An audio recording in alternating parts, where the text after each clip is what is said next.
Every Sunday at 9 a.m., the little bell above the cafe door chimed, and he walked in. Always alone, always to the same table, the one by the window with the view of the sycamore tree outside. He ordered 2 coffees, one with milk and 2 sugars, one black. He never touched hers. Then he sat in silence, fingers loosely cradling his cup, eyes drifting to the empty seat across from him. Sometimes he'd smile faintly. Sometimes he'd whisper things, barely audible, meant only for her. And sometimes, if you looked close enough, you'd catch the glisten of a tear sliding down his cheek before he wiped it away with the back of his hand. The staff had stopped asking questions after the first year. New customers gave him curious glances, then looked away. But no one knew what he knew.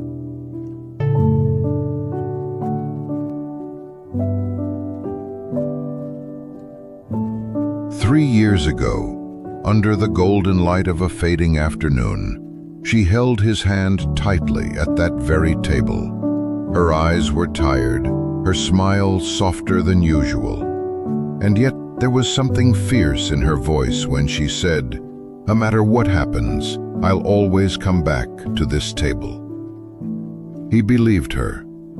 He still does. They had built so many dreams in the quiet space between coffee cups and shared laughter. But the dreams unraveled, quietly, cruelly, in sterile hospital rooms filled with machines that beeped like ticking clocks. Time ran out faster than anyone had prepared for. The last time he saw her, she was too weak to speak. But her eyes, they were still promising, still full of love. And so, every Sunday, he waits. Not out of denial, not out of madness, but out of love, the kind that lingers long after breath fades, because she didn't break her promise. Life did. And even though the seat by the window remains empty, his heart never is. Not really.